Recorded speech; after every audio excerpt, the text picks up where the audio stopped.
News और मैं हूं शोभा भारती। पेश है आपकी मनपसंद न्यूज बुलेटिन गाजियाबाद हलचल। गाजियाबाद के पूर्व सांसद सुरेंद्र प्रकाश गोयल का शुक्रवार को निधन हो गया। वे कोरोना से संक्रमित थे और दिल्ली के गंगाराम अस्पताल में एडमिट थे। शुक्रवार सुबह 6:30 बजे उन्होंने अंतिम सांसें ली। हिंडन तट पर पूरे राजकीय सम्मान के साथ उनका अंतिम संस्कार किया गया। कांग्रेस के राष्ट्रीय प्रवक्ता राजीव त्यागी के असामयिक निधन पर अभी गाजियाबाद के लोग शोक प्रकट कर ही रहे थे कि शुक्रवार सुबह पूर्व सांसद सुरेंद्र प्रकाश गोयल के निधन की खबर आई। उनके निधन की जानकारी मिलते ही गाजियाबाद के राजनीतिक दलों के साथ आम जनमानस में शोक की लहर दौड़ गई। पूर्व सांसद सुरेंद्र गोयल अपने पीछे पत्नी, एक बेटा और एक बेटी छोड़ गए हैं। पूर्व सांसद के निधन पर कांग्रेस की राष्ट्रीय महासचिव प्रियंका गांधी ने शोक संवेदनाएं व्यक्त की हैं। परिवार को भेजे पत्र में उन्होंने सुरेंद्र गोयल के निधन को पार्टी के लिए क्षति बताया। पूर्व सांसद सुरेंद्र गोयल का अंतिम संस्कार दोपहर बाद हिंडन मोक्ष स्थली में कर दिया गया। अंतिम संस्कार में बड़ी संख्या में कांग्रेसी नेता व कार्यकर्ताओं के साथ कई अन्य दलों के कार्यकर्ता भी शामिल हुए। हिंडन मोक्ष स्थल पर पूर्व सांसद के सम्मान में गार्ड ऑफ ऑनर भी दिया गया। वहीं पूर्व सांसद के निधन पर आज प्रशासनिक अधिकारियों ने भी श्रद्धांजलि दी। जिला अधिकारी डॉक्टर अजय शंकर पांडे की बैठक के दौरान अधिकारियों ने 2 मिनट का मौन धारण कर दिवंगत आत्मा को श्रद्धांजलि दी। पूर्व सांसद सुरेंद्र प्रकाश गोयल कोरोना संक्रमण से पीड़ित थे और काफ़ी समय से दिल्ली के सर गंगाराम अस्पताल में उनका इलाज चल रहा था। पारिवारिक सूत्रों के अनुसार आज सुबह 6:30 बजे उन्होंने अंतिम सांसें ली। सुरेंद्र गोयल को सर गंगाराम अस्पताल में भर्ती कराने के बाद प्लाज्मा भी चढ़ाया गया, लेकिन उनकी सेहत बिगड़ती गई। पारिवारिक सूत्रों के अनुसार पूर्व सांसद को सांसें लेने में तकलीफ हो रही थी। वे पिछले कई दिनों से गंगाराम अस्पताल में वेंटिलेटर पे थे। परिवार के 4 अन्य सदस्यों का भी कोरोना संक्रमण का इलाज सर गंगाराम अस्पताल में चल रहा है। सुरेंद्र प्रकाश गोयल ने पार्षद से लेकर सांसद बनने तक का राजनीतिक क्षेत्र में लंबा सफर तय किया था। सुरेंद्र गोयल सिटी बोर्ड के चेयरमैन भी रहे, सांसद और विधायक भी रहे। उनके निधन से गाजियाबाद के कांग्रेसियों और व्यापारियों में भी शोक की लहर है। कांग्रेस के प्रवक्ता राजीव त्यागी के निधन के बाद अब कांग्रेस के कद्दावर नेता के निधन से जनपदवासी बेहद दुखी हैं। अभी 2 महीने पहले ही पूर्व सांसद सुरेंद्र गोयल ने युग करवट के कार्यक्रम बहस में भाग लिया था। इस बहस में उन्होंने कहा था कि मुद्दा विहीन और गंदी होती राजनीति में अब उनका मन नहीं लगता है। युग करवट परिवार की ओर से दिवंगत पूर्व सांसद को विनम्र श्रद्धांजलि। ब्यूरो रिपोर्ट, युग करवट न्यूज। 2 महीने पहले ही पूर्व सांसद सुरेंद्र प्रकाश गोयल युग करवट के विशेष कार्यक्रम बहस में शामिल हुए थे। इस बहस में पूर्व मेयर आशु वर्मा भी शामिल हुए थे। सुरेंद्र गोयल की किसी चैनल के साथ ये अंतिम बातचीत थी। आइए देखते हैं इस बहस के कुछ अंश। अगर मोदी जी इतने बड़े काम करे तो जीडीपी क्यों घटी? कोई भी देश दुनिया का आंका जाता है जीडीपी कि हमारी जीडीपी वर्ष में कितनी रही। 6 के 6 सालों में पूर्व के सालों से जीडीपी बहुत कम रही। जहाँ तक धन जन योजना की बात हमारे सम्मानित पूर्व मेयर साहब ने कही है, अब ये पार्टी के बड़े नेता हैं, अगर ये मोदी जी की तारीफ नहीं करेंगे तो इन्हें पार्टी में कौन रखेगा? उनकी तो मजबूरी है। लेकिन हमारी बात जनता तक जाए। ये धन जन योजना भी पूर्व में कांग्रेस के टाइम में शुरू हुई थी, लेकिन जिस तरह इसका विचार विस्तार किया गया था उस तरह इसका प्रचार प्रसार नहीं किया गया। मोदी जी ने निश्चित तौर पर दुनिया में नाम किया, देश का नहीं अपना। उनकी क्या रेटिंग है मेरी व्यक्तिगत, उस रेटिंग पे मोदी ने जोर दिया। कोई बड़ी बात नहीं है। देश की जहाँ तक सवाल है, हमें वो दिन याद है जब अटल जी के साथ, नरसिम्हा राव जी के साथ, मनमोहन सिंह जी फाइनल में वो थे गवर्नर रिजर्व बैंक, तब देश गिरवी रखा गया था, तब उन्होंने निकाला उन संकटों से। अटल जी ने संकटों से निकाला मुल्क को। मोदी जी को धरोहर मिली है। अगर इतनी बड़ी काम मोदी जी ने करे, कांग्रेस के कार्यकाल में $139 प्रति बैरल आता था क्रूड ऑयल, और मोदी के कार्यकाल में वो $25 तक भी रहा, $30 तक भी रहा, और मैक्सिमम $80 तक रहा। गोयल साहब, एक सवाल है कि जनता जो है उन्हें चुनती है जो काम किया। अगर मोदी जी ने काम किया है तभी तो उस फिर दूसरी बार उनको जनता ने चुनी है। नहीं नहीं नहीं नहीं नहीं, आपको पता है ये पुलगामा ने जिता दिया। इन पे सिर्फ हिंदू और मुसलमान के अलावा कोई इनका एजेंडा नहीं है। ये तो पुलवामा ने जिता दिया। पुलवामा में अगर ये ना कराते कांड तो वो दीदी कहाँ जीतते। पंकज शर्मा जी पहले तो बीच अधूरी रह गई थी। नहीं नहीं, आप यहीं से जुड़ नहीं, ये भी वो उसमें भी आएंगे, उसमें भी आएंगे, आप यहाँ पे जरूर, चलिए। जरूर। आप उसमें भी पक्का आएंगे। आप ये इस प्रश्न का जवाब दें। मैं पूरी दुनिया सोशल डिस्टेंसिंग की बात कर रही है। घर के अंदर कोरोना बाहर, करोड़ों अरबों रुपए एडवर्टाइजमेंट खर्च हो रहा है। हमारा ही देश नहीं, पूरी दुनिया के लोग कह रहे हैं। तो इतनी समझ तो हमें होनी चाहिए कि जो भी राज सत्ता के लोग हैं या विपक्ष के लोग हैं या और अन्य कंट्री के लोग हैं, कहीं ना कहीं तो बात में दम है। जब सब कह रहे हैं एक बात को, हमें सख्ती से उसका पालन करना चाहिए। हम यहाँ भी नहीं कर रहे बैठे, मजबूरी नहीं बिल्कुल ठीक है, उसका भी कारण बताइए। लेकिन मैंने जो भी मदद हुई मेरे से 15 दिन की खाद्य सामग्री मैंने ना अखबार में दिया, कहीं ना कहीं ऐड दिया। आज भी अभी घर पे चल के देख रहे हैं तो ज़्यादा तो नहीं, 10-15-20 पैर अभी भी रखे हुए। मैं वहीं से अपने लोगों को बुलाता था, छत ऊपर बैठता था बरामदे में, नीचे आए, मैं भैया इन्हें 15 बैग दे देना, 10 बैग दे देना, 5 बैग, जो अपने बस की था। आज ने हमें बहुत कुछ दिया जी। हमारा फर्ज बनता है सामाजिक और धार्मिक और राजनीतिक, हम यथासंभव उनकी मदद करें। नहीं नजर आते हैं, मैं सड़कों पे घूमते रहता खामा खाती। ये जो हिंद चौराया है, इसके आगे राइट हैंड पे पप्पू गुजरी जी के सामने पूर्व विधायक था, जो कोठी है, उस कोठी पे हम आते थे। वहाँ हमारे पैकेट बन रहे थे, वहीं सारी सामग्री इकट्ठी कर रखी थी और वहीं से डिस्ट्रीब्यूशन का काम चल रहा था। क्योंकि कोरोना में जब सख्त हिदायत थी कि सड़कों में घूमो, अब मैं जान लगूँ लो जी मैं आ गया, ठीक कह रहा, मैं सहमत हूँ। लेकिन जो सूची दी थी 779 बच्चीज की, उन्हें भेज देते, उन्हें कौन मना करा था? अब बाकी मांग लेते। मान लो मैंने कोई सूची आपको दी है, 1000 मैंने ऑफर कर दिया। ये कौन सी बसें थी? ये राजस्थान परिवहन ये अमेरिका से इनको उठाई थी तो सही, उन्होंने वेरीफाई तो किया। आप जो बसें भेजी हैं, जिस बस का कहूँ मैं आपको बता दूंगा कि अनफिट बता दूंगा बस में। अगर एक बैरियर भी खराब है तो अनफिट, बल्ब टूटा हुआ तो अनफिट, अगर उसकी गद्दी टूटी हुई है तो अनफिट। तो ये अनफिट करना कोई बड़ी बात नहीं है। ये मैं उसमें कुछ नहीं हूँ, जो ऊपर हाईकमांड ने भेजी, मैं उनका डिफेंड भी नहीं कर रहा, लेकिन मैं जवाब दे रहा हूँ वास्तविकता क्या थी। उन्होंने ऑफर दी, कोई भी ऑफर दे। अब गाजियाबाद की बात जो आंसू जी ने कही है बहुत अच्छा लगा। यहाँ सरकार से ज्यादा सामाजिक और धार्मिक उन लोगों ने सेवा करी है, विपक्ष ने भी नहीं करी, सत्ता ने भी नहीं करी।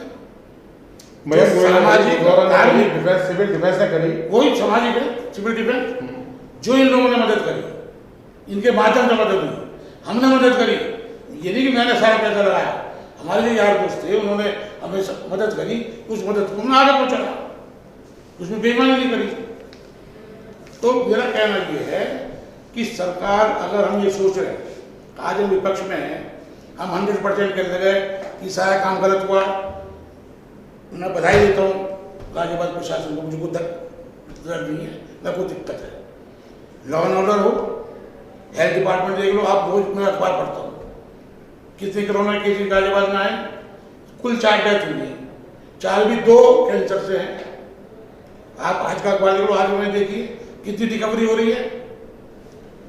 प्रशासन की एक सीमित है, हम भी प्रशासन, हम भी सत्ता में रहे हैं, हर काम प्रशासन कर सकता है, हर काम सरकारें नहीं करती है, सरकार की गाइडलाइंस होती है। उस गाइडलाइन को कौन फॉलो करता? धार्मिक, सामाजिक, राजनीतिक, स्वयंसेवी संस्थाएं, उनके माध्यम से उनका पालन किया जाता है।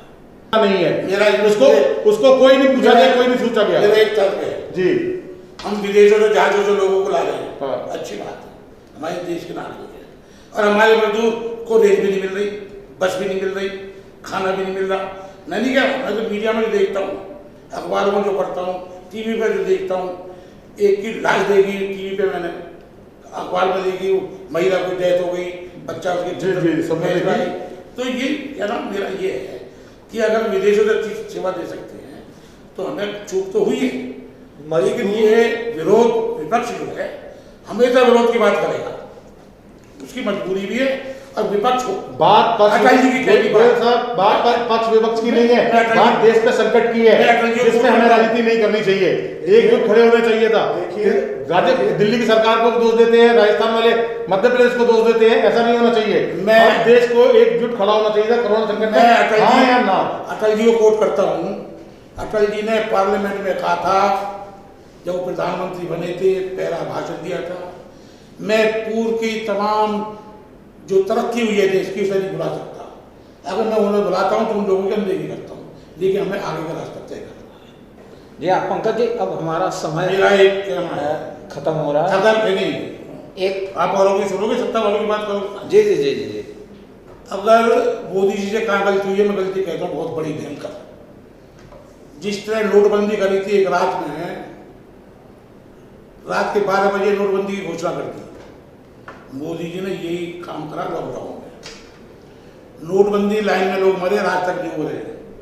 अगर मोदी जी तमाम स्टेटों के मुख्यमंत्रियों को, चीफ सेक्रेटरीज को, डायरेक्टर जनरल पुलिस को एक मीटिंग कर अपनी मंशा जाहिर कर दे कि देश की ये स्थिति है और विदेशों में ये स्थिति है, मेरा इच्छा ये है कि इसका लॉकडाउन किया जाए, और लॉकडाउन के लिए समय निश्चित कर देते, 1 हफ्ते का, 15 दिन का, इस बीच में उनकी व्यवस्था कर देते।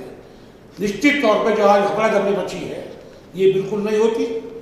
ये वन मैन शो हुआ, अब वन मैन शो की वजह से ये सब हुआ है। मुझे याद है बहुत अच्छी तरह, यहाँ पर थे रफी अहमद किदवई, रसद मंत्री, थोड़ा सा अकाल पड़ा बंगाल में, भाव बढ़ गया। ये देश की समस्या है। भट्टाचार्य कंक्लूड करते हैं, देश की समस्या है साहब, हमने दोषारोपण नहीं करना, समाज को जागरूक करना है। देखिए मेरा कोरोना संक्रमण के चलते इस बार स्वतंत्रता दिवस पर सुबह 9 बजे ध्वजारोहण किया जाएगा। इतना ही नहीं, इस अवसर पर बड़े स्तर पर कोई भी सार्वजनिक समारोह का आयोजन नहीं होगा।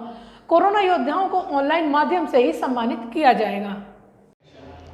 स्वतंत्रता दिवस समारोह की तैयारियों में कोविड-19 प्रोटोकॉल के अनुपालन को लेकर शुक्रवार को डीएम गाजियाबाद अजय शंकर पांडे ने पुलिस व प्रशासनिक अधिकारियों के साथ बैठक की। इस दौरान उन्होंने जानकारी दी कि कोविड-19 संक्रमण के चलते इस बार ध्वजारोहण सुबह 9 बजे किया जाएगा। कोविड-19 प्रोटोकॉल का पूर्ण पालन भी इस दौरान किया जाएगा। बैठक में निर्णय लिया गया है कि कोरोना संक्रमण के कारण इस बार बड़े स्तर पर होने वाले सार्वजनिक समारोह का आयोजन नहीं किया जाएगा। हर वर्ष बनने वाली मानव श्रृंखला भी इस बार नहीं बनाई जा सकेगी। हालांकि शासन की गाइडलाइन के मुताबिक इस बार कोरोना योद्धाओं को सम्मानित किया जाएगा, लेकिन ये सम्मान समारोह भी ऑनलाइन आयोजित किए जाएंगे ताकि लोग बड़ी संख्या में एक जगह इकट्ठे न हो सकें। बैठक में डीएम ने सभी अधिकारियों से अपने अपने विभागों में प्रोटोकॉल का पालन करते हुए नियमानुसार ध्वजारोहण कार्यक्रमों का आयोजन करने के निर्देश दिए हैं। उत्सव और जितने त्यौहार थे वो इस बार विशेष परिस्थितियों में और विशेष जो समय चल रहा है उसको ध्यान में रख करके आयोजित किए गए थे। उसी के मद्देनजर जो हमारा जो राष्ट्रीय पर्व है 15 अगस्त का, उसको भी मनाए जाने को लेकर के एक जो सबसे बड़ा जो कोरोना प्रोटोकॉल है उसको ध्यान में रखते हुए उसका पूरा पालन करते हुए मनाया जाना है। जो भी आयोजन है, जैसे अभी एडीएम साहब ने बताया, इसके विस्तृत दिशा निर्देश जारी हुए हैं मुख्य सचिव महोदय के माध्यम से। समस्त विभागों को वो प्रेषित कर दिया गया है। उस गाइडलाइन का आप लोग पूरी तरह से अनुपालन करें। झंडारोहण का समय सरकारी कार्यालयों का 9 बजे का निर्धारित है। 9 बजे झंडारोहण होगा। झंडारोहण के समय जो गैदरिंग होगी उसमें भी सोशल डिस्टेंसिंग का पूरा ध्यान रखा जाना है। मानव श्रृंखला पूरी तरह से प्रतिबंधित है। कोशिश आपकी ये होनी चाहिए कि कम से कम लोग, जैसे हम सरकारी संस्थानों में हम लोग बाहरी लोगों को भी बुलाया करते थे, बच्चों को विशेष रूप से अवॉइड करना है। बड़ी उम्र के लोग हैं उनको हमें अवॉइड करना है ताकि किसी भी प्रकार के संक्रमण की स्थिति पैदा न होने पाए। इस बार भावनात्मक रूप से, जैसे होता है भावना से जुड़ करके इस 15 अगस्त के जलसे को हम लोगों को मनाना है। और ये विशेष परिस्थितियों में क्योंकि आयोजन हो रहा है, इसलिए पूरा हमें ध्यान रखना है कि इस आयोजन के चलते किसी प्रकार का कोई संक्रमण की स्थिति पैदा न होने पाए। स्वतंत्रता दिवस समारोह में इस बार स्कूल कॉलेजों में भी सांस्कृतिक कार्यक्रमों का आयोजन नहीं किया जा सकेगा। स्कूल के कार्यक्रमों में सिर्फ शिक्षक और स्टाफ ही मौजूद रहेंगे। छात्र इस आयोजन में ऑनलाइन प्रतिभाग कर सकेंगे। ऐसा पहली बार होगा जब कोरोना संक्रमण के कारण स्वतंत्रता दिवस के कार्यक्रम बेहद सीमित रहेंगे। ब्यूरो रिपोर्ट, युग करवट न्यूज़। स्वतंत्रता दिवस समारोह से पहले शुक्रवार को पुलिस ने शहर में सुरक्षा व्यवस्था का जायजा लिया। एसएसपी कलानिधि नेथानी ने खुद कई स्थानों पर सुरक्षा व्यवस्था की जांच की। इस दौरान उन्होंने पुलिसकर्मियों को चौकन्ना रहने के निर्देश दिए। स्वतंत्रता दिवस के अवसर पर सुरक्षा व्यवस्था का जायजा लेने के लिए शुक्रवार को एसएसपी कलानिधि नेथानी ने गाजियाबाद के अलग अलग क्षेत्रों का सघन निरीक्षण किया। इस दौरान कप्तान ने बस अड्डा, रेलवे स्टेशन, सार्वजनिक स्थल, बाजार और अन्य संवेदनशील क्षेत्रों का निरीक्षण किया। एसएसपी ने पुलिसकर्मियों को कड़ी निगरानी बनाए रखने के निर्देश दिए। स्वतंत्रता दिवस पर जिले में हाई अलर्ट है। जिले के 58 प्रमुख पॉइंटों को चिन्हित कर उन पर कड़ी निगरानी रखी जा रही है, तो वहीं संवेदनशील क्षेत्रों में भी कड़ी सुरक्षा बरती जा रही है। सोशल मीडिया पर अफवाह फैलाने वालों पर भी जहां कड़ी निगरानी रहेगी, वहीं ड्रोन कैमरों के माध्यम से भी निगरानी रखी जाएगी। इसके अलावा सुरक्षा के लिए बम निरोधक दस्ता भी तैनात रहेगा। ब्यूरो रिपोर्ट, युग करवट न्यूज़। छात्रा सुदीक्षा की मौत के लिए जिम्मेदार लोगों को सजा दिलाने की मांग को लेकर दादरी के डेरी स्कैनर गांव के लोगों ने कैंडल मार्च निकाला। वहीं पुलिस की ओर से आरोपियों की जानकारी देने के लिए 20,000 रुपये का इनाम घोषित किया गया है। दादरी क्षेत्र के डेरी स्कैनर गांव की होनहार बेटी सुदीक्षा भाटी को न्याय दिलाने के लिए क्षेत्र के लोगों ने कैंडल मार्च निकाला।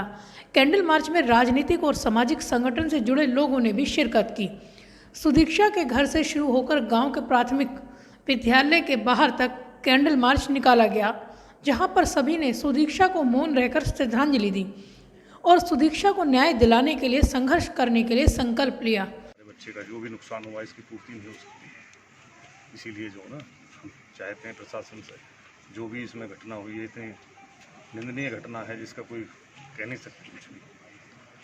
इन्हीं बातों के साथ मैं ज़्यादा नहीं कह करके, ऐसा टाइम नहीं है किसी वो बन चलती साली होनहार बेटी के रूप में जानी जाती है। उसी को लेकर इस सरकार को जगाने के लिए शांति मार्च, कैंडल मार्च के द्वारा निकाला गया है सभी ग्रामवासियों की तरफ से, और इस सरकार को ये सांकेतिक रूप से ये कैंडल मार्च है। तो इसी तरह हमारी कानून व्यवस्था के दायरे में शांति के तरीके से पूरी इस मुहिम को आगे तक लड़ा जाएगा। उसी के माध्यम से आज ये कैंडल मार्च निकाला गया है। अमेरिका में पढ़ने वाली छात्रा सुदीक्षा भाटी की सड़क हादसे में 4 दिन पहले मौत हो गई थी। परिवार वालों का आरोप है कि स्कूटी से अपने मामा से मिलने जा रही सुदीक्षा के साथ बुलेट मोटरसाइकिल पर सवार 2 लड़कों ने छेड़खानी की थी। इसके कारण हुए हादसे में उसकी मौत हो गई थी। बुलंदशहर जिला प्रशासन इसे महज एक हादसा बता रहा है, जबकि परिवार वालों का कहना है कि यह हादसा नहीं है। सुदीक्षा की मौत के बाद सभी विपक्षी राजनीतिक दल प्रदेश सरकार पर हमलावर हैं और सुदीक्षा को न्याय दिलाने की बात कह रहे हैं। कैंडल मार्च निकाला है, किसी निकाला आज हमने कैंडल मार्च निकाला है सुदीक्षा भाटी के लिए, और ये आज कैंडल मार्च निकाला है शांति के साथ। अगर हमारी बेटी को न्याय नहीं मिलेगा तो हम इसके लिए जो भी हमें करना पड़ेगा हर वो संभव प्रयास करेंगे शांति से, और अपनी बात आगे तक पहुंचा करेंगे। क्या मांग तो हमारी जो है हमारी बिटिया गई है, इसके लिए न्याय चाहते हैं प्रशासन से ज़्यादा जो है ना। अब भाई जो भी हुआ है इसमें जो है ना दुख भरी घटना है, इस घटना की जो है ना न्यायिक जांच होनी चाहिए, और जो भी सच्चा है दूध का दूध पानी का पानी, बिल्कुल हम एक चाहते हैं कि भाई जो दोषी है उसको सजा। वहीं अब पुलिस ने सुदीक्षा मामले के आरोपियों की जानकारी देने के लिए 20,000 रुपये का इनाम रखा है। ये 10 अगस्त को औरंगाबाद थाना क्षेत्र में एक सड़क दुर्घटना में कुमारी सुदीक्षा की मौत हो गई थी। उस प्रकरण में जो जानकारी आई थी कि ये बुलेट सवार 2 लड़के थे जिनके गाड़ी से टक्कर की वजह से, जिन्होंने इमरजेंसी ब्रेक लिया और इसके बाद पीछे से आके सुदीक्षा जिस बाइक पे थी वो टकराई और गिरने से उसकी मौत हुई। हम लोग अनवरत प्रयास कर रहे हैं, जनपद के समस्त बुलेट का डिटेल प्राप्त करके एक की एनालिसिस की जा रही है।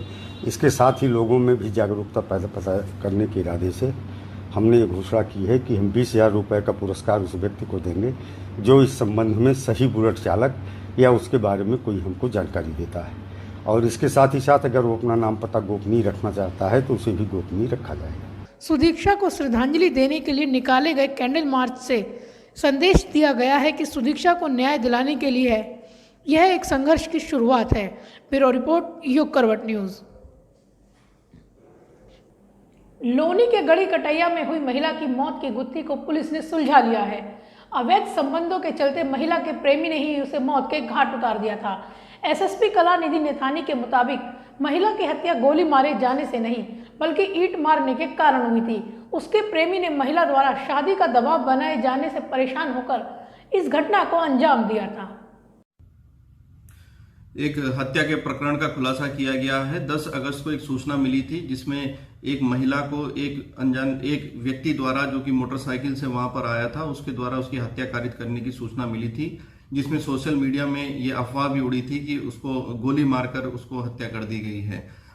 संपूर्ण प्रकरण में टीमें गठित की गई, आसपास के सीसीटीवी फुटेज खंगाले गए। पोस्टमार्टम रिपोर्ट से स्पष्ट हुआ कि उसकी हत्या गोली से नहीं किसी भारी वस्तु के आघात से कारित की गई है। इस संबंध में सोशल मीडिया में भी फोटो जारी किए गए और बीट कांस्टेबल्स को एक्टिव किया गया। काफी सुरागरसी पतारसी करने के बाद उस मृतका की पहचान की गई और यह भी पता चला कि उसका एक अभियुक्त जो तथाकथित संदिग्ध था, उसके घर वालों ने भी जिस पर शक जाहिर किया, शाहिद नाम का व्यक्ति, उसको पुलिस ने जैसे ही हिरासत में लेकर पूछताछ शुरू की तो उसने यह बताया कि 3 साल से उसके इस महिला से आपसी संबंध हो गए थे और वो क्योंकि पूर्व से ही शादीशुदा था और उसके बच्चे भी थे और उसने यह कहा कि महिला है, उसने उस पर शादी का दबाव बना रही थी। इस बात को लेकर इनके बीच में अक्सर झगड़ा होने लगा था। उस दिन भी जब ये साथ में जा रहे थे इसी बात को लेकर के इनमें अनबन हुई और उसने पास में ईंट उठा करके उस पर हमला कर दिया और जब उसने देखा कि वो वहां पर जमीन पर गिर गई है और मरणावस्था में है तो वो वहां से भाग गया। सीसीटीवी में जो फुटेज और जो कपड़े दिख रहे थे, फुटेज में जो मोटरसाइकिल दिख रही थी लाल रंग की स्प्लेंडर, वो सभी बरामद कर लिए गए हैं और साथ ही जिस ईंट से वो हमलावर हुआ था वो भी बरामद कर लिया। पैठ बाजार न लगने के कारण भुखमरी की कगार पर पहुंचे पैठ दुकानदारों ने शुक्रवार को डीएम गाजियाबाद को ज्ञापन सौंपकर गुहार लगाई है। भारतीय मजदूर संघ के नेतृत्व में पहुंचे दुकानदारों ने पैठ बाजार शुरू कराने की मांग की है। भारतीय मजदूर संघ गाजियाबाद ने शुक्रवार को पैठ बाजार लगाने की मांग को लेकर डीएम को ज्ञापन सौंपा है। संघ के कार्यकर्ताओं का कहना है कि कोरोना संक्रमण के कारण मार्च से लॉकडाउन चल रहा था, अब अनलॉक की प्रक्रिया शुरू हो गई है जिसमें फैक्ट्रियां, शॉपिंग मॉल, दुकानें आदि खोल दी गई हैं, लेकिन अभी भी पैठ बाजार बंद है जिसकी वजह से पटरी दुकानदार भारी आर्थिक तंगी से जूझ रहा है। पटरी दुकानदार भुखमरी की कगार पर आ चुका है। जब से लॉकडाउन हुआ है, मार्च से लॉकडाउन हुआ तब से इनके बाजार बंद है सभी और लगातार सभी रोजगार सभी के चालू हो चुके हैं। सिर्फ ये तबका बच गया है। तो सप्ताहिक बाजार वाले गरीब आदमी इतने हैं, इनकी रोजी रोटी नहीं चल पा रही है। बड़ी मुश्किलों में इनकी ज़िंदगी आ चुकी, परिवार आ चुके हैं। सिर्फ ये लोभी बची है गरीब आदमियों की। इनके बाजार चालू कराया जाए जिससे अपना रोजी रोटी चला सके, परिवार इनका चल जाए। जैसा कि जो है 22 मार्च 2020 से हमारे जो है बाजार बंद है और शासन आदेश जो आज 14 जुलाई 2020 को आदेश हुआ कि साप्ताहिक पैठ बाजार लगाए जा सकते हैं सोमवार से शुक्रवार तक। परंतु विडंबना देखिए कि शासन के आदेश होने के बावजूद भी हमें, जिला अधिकारी महोदय के आदेश होने के बावजूद भी हमें कहीं पैठ बाजार लगाने देने नहीं दिया जा रहा, जिससे कि हजारों लाखों गरीब परिवार भूखों की कगार पर हैं और हमारे बच्चे भूखे मर रहे हैं, फीस नहीं जा पा रही है। ज्ञापन देने पहुंचे लोगों ने बताया कि 8 अगस्त को विजयनगर जोन में इस संबंध में आदेश पारित किया जा चुका है। ऐसे में अब कविनगर, मोहन नगर, नगर जोन, वसुंधरा जोन व सिटी जोन में भी इस आदेश को पारित किया जाए ताकि पटरी दुकानदार तंगी से निजात पा सके। ब्यूरो रिपोर्ट, युग करवट न्यूज़। आज बस इतना ही, कल फिर मिलते हैं। और हाँ, गाजियाबाद और इसके आसपास की खबरों के लिए पढ़िए युग करवट न्यूज़पेपर और देखते रहिए गाजियाबाद हलचल। सब्सक्राइब कीजिए युग करवट। नमस्कार।